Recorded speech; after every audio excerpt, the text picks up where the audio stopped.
اسے مدینہ کے مسلمانوں پر رحم آ گیا تھا، لیکن اس رحم نے بھی اسے مسرت دی تھی۔ یہ خون کی دشمنی تھی، یہ اس کے وقار کا مسئلہ تھا۔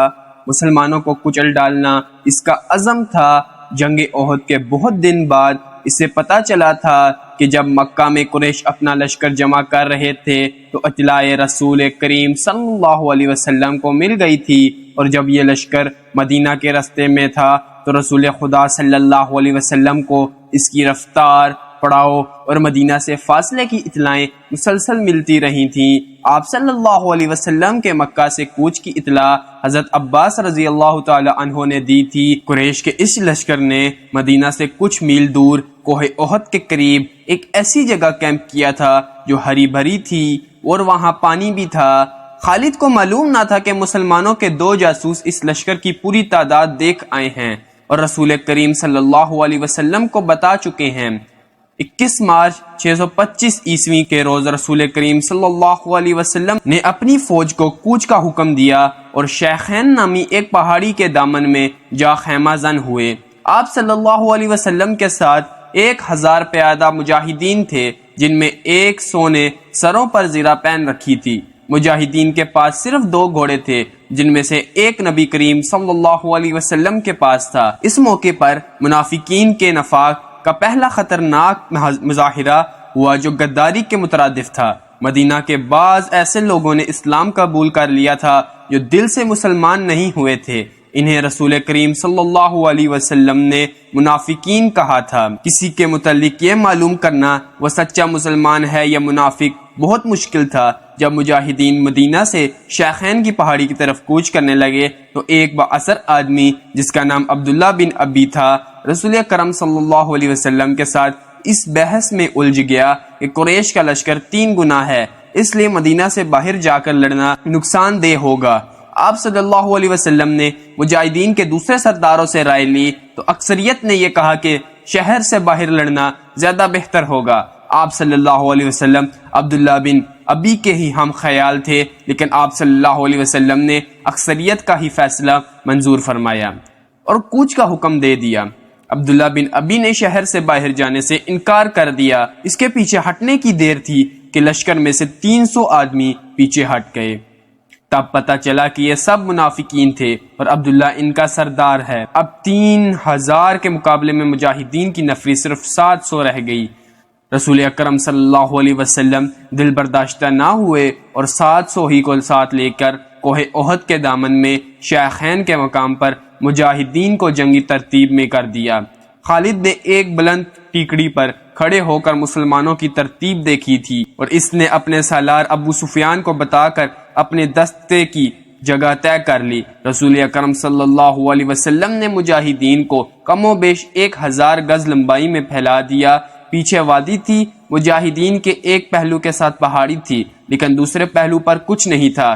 اس پہلو کو مضبوط رکھنے کے لیے آپ صلی اللہ علیہ وسلم نے 50 تیر اندازوں کو قریب کی ایک ٹیکڑی پر بٹھا دیا۔ ان 3 اندازوں کے کمانڈر عبداللہ بن جبیر رضی اللہ تعالی عنہ تھے۔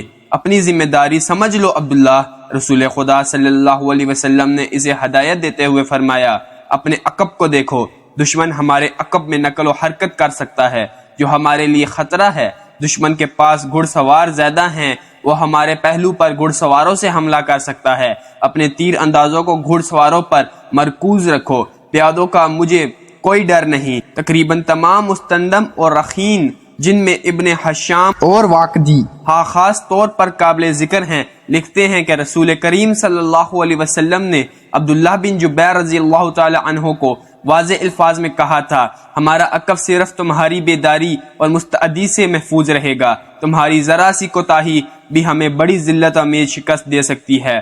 یاد رکھو عبداللہ، اگر تم دشمن کو بھاگتے ہوئے اور ہمیں فتح یاب ہوتے ہوئے دیکھ لو تو بھی اس جگہ سے نہ ہلنا۔ اگر دیکھو کہ ہم پر دشمن کا دباؤ بڑھ گیا ہے اور تمہیں ہماری مدد کے لیے پہنچنا چاہیے تو بھی یہ جگہ نہ چھوڑنا۔ پہاڑی کی یہ بلندی دشمن کے قبضے میں نہیں جانی چاہیے، یہ بلندی تمہاری ہے، وہاں سے تم نیچے اس تمام علاقے کے حکمران ہوگے جہاں تک تمہارے تیر اندازوں کے تیر پہنچیں گے۔ خالد نے مسلمانوں کی ترتیب دیکھی اور ابو سفیان کو بتایا کہ مسلمان کھلے میدان کی لڑائی نہیں لڑیں گے۔ ابو سفیان کو اپنی کثیر نفری پر ناز تھا، وہ چاہتا تھا کہ لڑائی کھلے میدان میں یعنی لامحدود محاذ پر ہو تاکہ وہ اپنے پیادوں اور گھوڑوں کی افراد سے مجاہدین اسلام کو کچل ڈالے۔ خالد کو اپنے باپ نے جنگی چالوں کی تربیت بچپن سے دینی شروع کر دی تھی۔ دشمن پر بے خبری میں پہلو یا عقب سے جھپٹنا اور دشمن کو چکر دے دے کے مارنا، اپنے دستوں کی تقسیم اور ان پر کنٹرول اس کی تربیت میں شامل تھا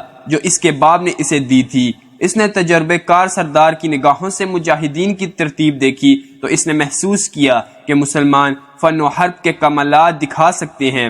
ابو سفیان اپنی فوج کو مسلمانوں کے بامقابل لے گیا۔ اس نے گھڑ سواروں کو مسلمانوں کے پہلوؤں پر حملہ کرنے کے لیے بھیجا۔ ایک پہلو پر خالد اور دوسرے پر اکرمہ تھا، دونوں کے ساتھ 100 گھڑ سوار تھے۔ تمام گھڑ سواروں کا کمانڈر عمرو بن العاص تھا۔ پیادوں کے آگے ابو سفیان نے 100 تیر انداز رکھے۔ قریش کا پرچم طلحہ بن ابو طلحہ نے اٹھا رکھا تھا۔ اس زمانے کے جنگوں میں پرچم کو دل جیسی اہمیت دی جاتی تھی۔ پرچم کے گرنے سے فوج کا حوصلہ ٹوٹ جاتا تھا اور بھگدڑ مچ جاتی تھی۔ قریش نے جنگ کی ابتدا اس طرح کی کہ ان کے صفوں میں سے ایک شخص ابو عامر فاسق آگے ہو کر مجاہدین کے قریب چلا گیا۔ اس کے پیچھے قریش کے غلام کی کچھ تعداد بھی تھی۔ ابو عامر مدینہ کا رہنے والا تھا، وہ قبیلہ اوس کا سردار تھا۔ وہ جب رسول کریم صلی اللہ علیہ وسلم مکہ سے ہجرت کر کے مدینہ گئے تو ابو عامر نے قسم کھا لی تھی وہ آپ صلی اللہ علیہ وسلم کو اور تمام مسلمانوں کو مدینہ سے نکال کر دم لے گا۔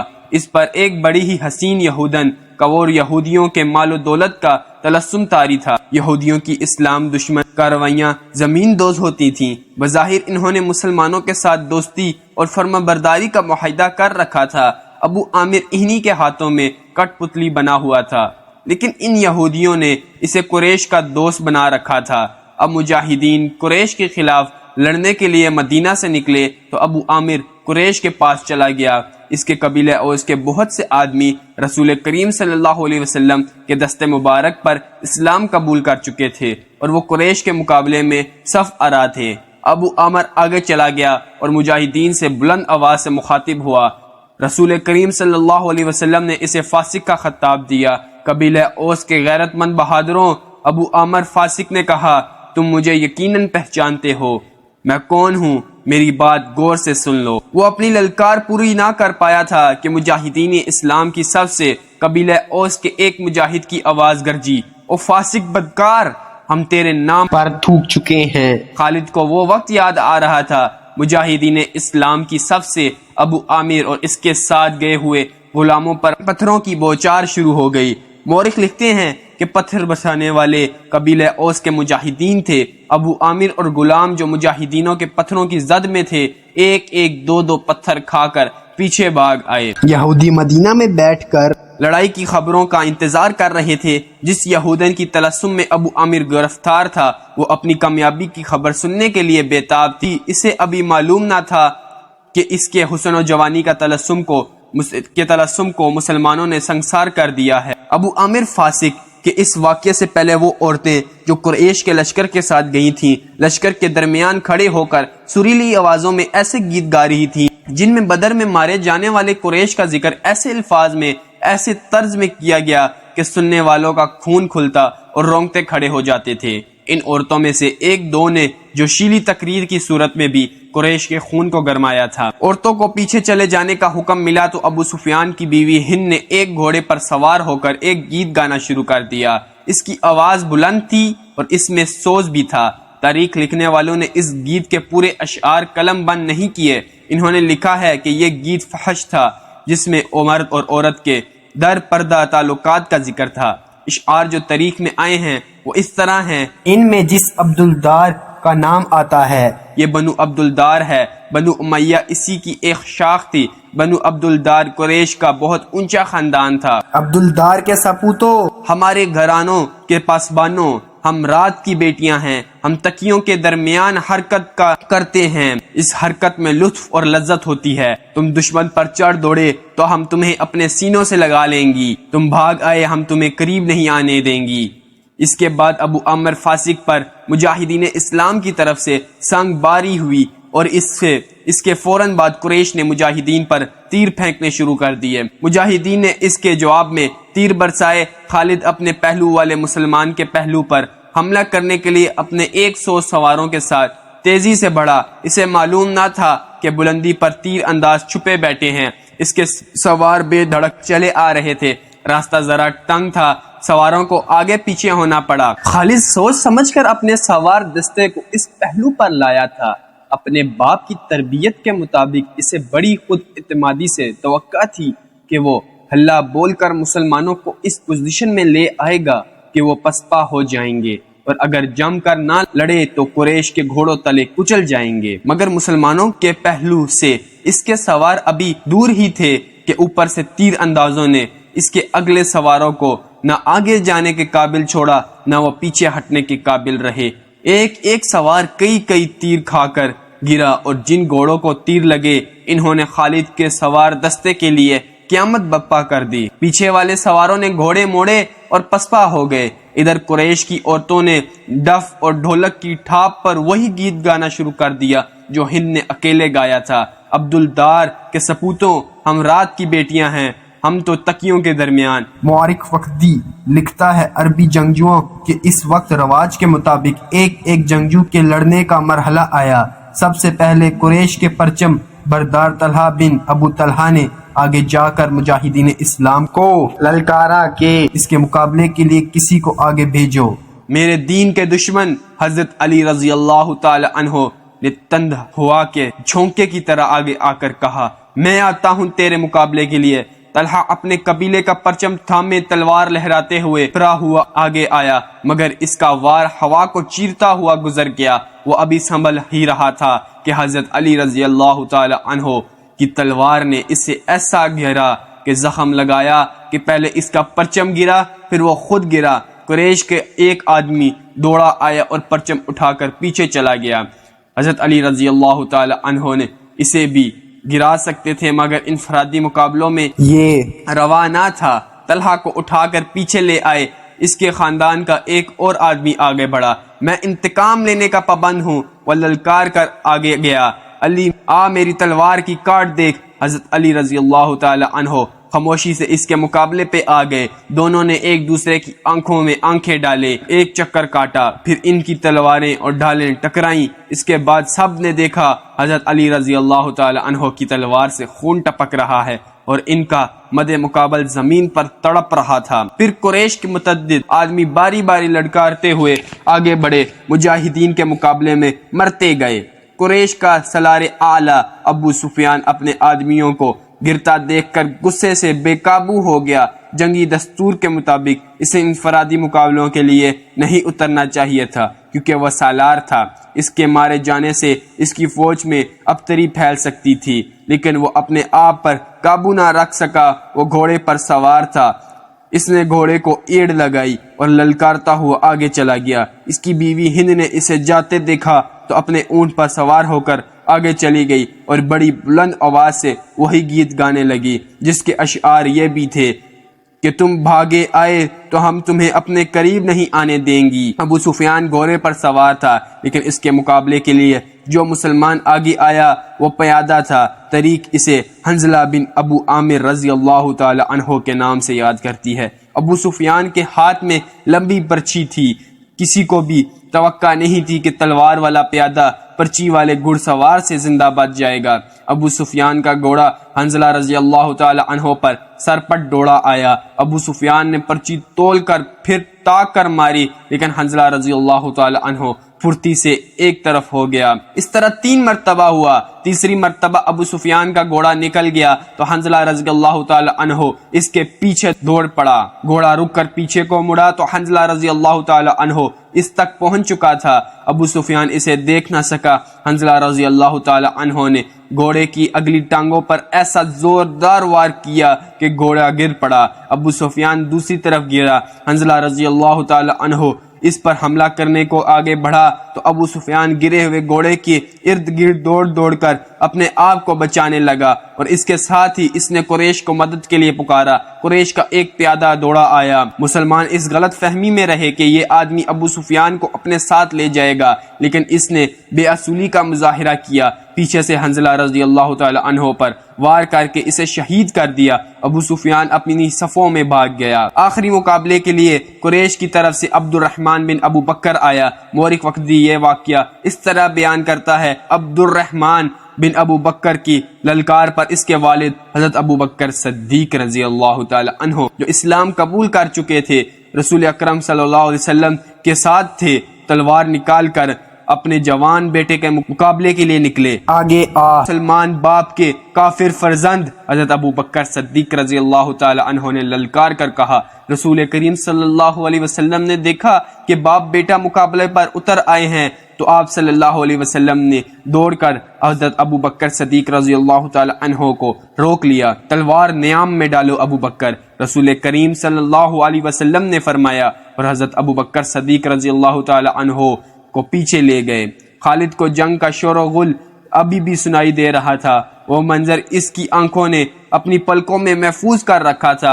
انفرادی مقابلے ختم ہوتے ہی قریش نے مسلمانوں پر حلہ بول دیا۔ رسول اکرم صلی اللہ علیہ وسلم نے احد کی پہاڑی کو اپنے عقب میں رکھا ہوا تھا، اس لیے مجاہدین اسلام کو عقبی حملے کا خطرہ نہیں تھا۔ آمنے سامنے کا معرکہ خون ریز تھا۔ مسلمانوں کی نفری بہت تھوڑی تھی۔ اس کمی کو انہوں نے جذبہ تیغ زنی کے کاملات سے پورا کر دیا۔ اگر قریش کو نفری کی افراط حاصل نہ ہوتی تو وہ مسلمانوں کے آگے نہیں ٹھہر سکتے تھے، وہ نفری کے زور پر لڑ رہے تھے۔ خالد کی نظر رسول کریم صلی اللہ علیہ وسلم پر تھی۔ آپ صلی اللہ علیہ وسلم ایک پہلو پر تھے، یہی پہلو تھا کہ جس پر خالد کو حملہ کرنا تھا۔ اب کہ اس نے اپنے سواروں کو یہ حکم دیا کہ وہ گھوڑوں کو سرپٹ دوڑاتے تنگ رستوں سے آگے نکل جائیں اور مسلمانوں کے پہلوؤں پر حلہ بولیں، مگر عبداللہ بن جبیر رضی اللہ تعالی عنہ کے 50 تیر اندازوں نے سواروں کو اس طرح پسپا کر دیا کہ وہ چند گھوڑے اور زخموں سے کراٹے ہوئے گھڑ سواروں کو پیچھے چھوڑ گئے۔ معرکہ عروج پر تھا۔ صرف ایک آدمی تھا جو لڑ نہیں رہا تھا۔ وہ میدان جنگ میں پرچی اٹھائے یوں گھوم پھر رہا تھا جیسے کسی کو ڈھونڈ رہا ہو۔ وہ وحشی بن حرب تھا۔ وہ حمزہ رضی اللہ تعالی عنہ کو ڈھونڈ رہا تھا۔ حمزہ رضی اللہ تعالی عنہ کو قتل کرنے کے لیے اس کو 2 انعام تھے، ایک یہ کہ اس کا آقا اسے آزاد کر دے گا، اور دوسرا ابو سفیان کی بیوی ہند کے وہ زیورات جو اس نے پہن رکھے تھے۔ اسے حمزہ رضی اللہ تعالی عنہ نظر آ گئے۔ وہ قریش کے ایک آدمی سبا بن عبد العزیہ کی طرف بڑھ رہے تھے۔ عرب میں رواج تھا کہ ختنہ عورتیں کیا کرتی تھیں۔ میم وارخ ابن حشام کے مطابق اسلام سے پہلے ہی عرب میں ختنے کا رواج موجود تھا۔ حمزہ رضی اللہ تعالی عنہ نے جس سبا کو للکارا تھا اس کی ماں ختنہ کیا کرتی تھی۔ ختنہ کرنے والی کے بیٹے حمزہ رضی اللہ تعالی عنہ نے اسے للکارا، ادھر آ اور مجھے آخری بار دیکھ لے۔ سبا بن عبد العزیہ حمزہ رضی اللہ تعالی عنہ کی طرف بڑھا۔ غصے سے اس کا چہرہ لال تھا۔ وہ تلوار اور ڈھال کی لڑائی کا ماہر تھا۔ حمزہ رضی اللہ تعالی عنہ بھی کچھ کم نہ تھے۔ دونوں ایک دوسرے کے قریب آئے اور ایک دوسرے پر وار کرنے لگے۔ دونوں کی ڈھالیں وار روک رہی تھی۔ وہ پینترے بدل بدل کر وار کرتے تھے، لیکن ڈھالیں تلواروں کے راستے میں آ جاتی تھیں۔ اس وقت وحشی بن حرب جھکا ہوا آہستہ آہستہ ان کی طرف بڑھ رہا تھا۔ اسے زمین اور جھاڑیوں نے اوٹ دے رکھی تھی۔ حمزہ رضی اللہ تعالی عنہ اپنے دشمن کی آنکھوں میں دیکھ رہے تھے۔ سبا کے سوا انہیں کچھ بھی نظر نہیں آ رہا تھا۔ وحشی ان کے قریب پہنچ گیا۔ برچی نشانے پر پھینکنے کا وہ ماہر تھا۔ وہ اتنا قریب ہو گیا جہاں سے ان کی پرچی خطا نہیں ہو سکتی تھی۔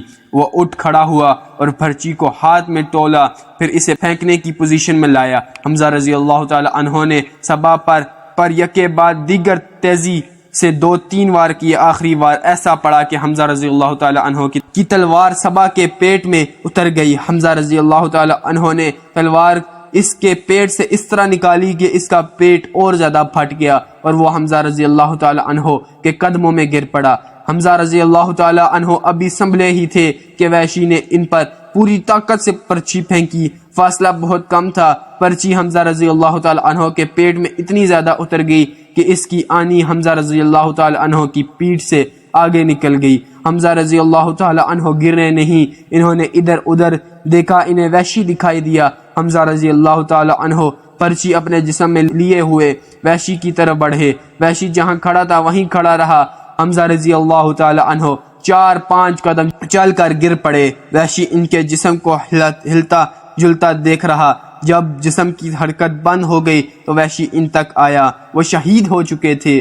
وحشی نے ان کے جسم سے پرچی نکال لی اور چلا گیا۔ اب وہ ہند اور اپنے آقا جبیر بن مطعم کو ڈھونڈنے لگا۔ خالد کو وہ معرکہ یاد آ رہا تھا کہ اس کے دل پر بوجھ سا بڑھتا جا رہا تھا، اس کا گھوڑا چلا جا رہا تھا، وہ نشیبی جگہ سے گزر رہا تھا، اس لیے احد کی پہاڑی کی چوٹی اس کی نظروں سے اوجھل ہو گئی تھی۔ اسے اپنے قبیلے کی عورتیں یاد آئیں جو قریش اور ان کے اتحادی قبیلے کو جوش دلا رہی تھیں۔ خالد کو یاد آیا کہ وہ معرکہ کا نظارہ کرنے کے لیے ایک بلند جگہ پر چڑھ گیا تھا۔ اسے مسلمان عورتیں نظر آئیں۔ مسلمان اپنے جن زخمیوں کو پیچھے لاتے تھے انہیں عورتیں سنبھال لیتی تھی، ان کی مرہم پٹی کرتی تھی اور انہیں پانی پلاتی۔ مسلمانوں کے ساتھ 14 عورتیں تھیں جن میں حضرت فاطمہ الزہرا رضی اللہ تعالی عنہا بھی تھی۔ پھر یوں ہوا کہ قلیل تعداد مجاہدین کثیر تعداد کفار پہ غالب آ گئی۔ قریش کا پرچم بردار گرا تو کسی اور نے پرچم اٹھا لیا، وہ بھی گرا، پرچم کئی بار گرا، آخر میں ایک غلام نے پرچم اٹھا کر اونچا کیا لیکن وہ بھی مارا گیا۔ پھر مسلمانوں نے قریش کو پرچم اٹھانے کی مہلت نہ دی، قریش کے جذبے جواب دیے گئے۔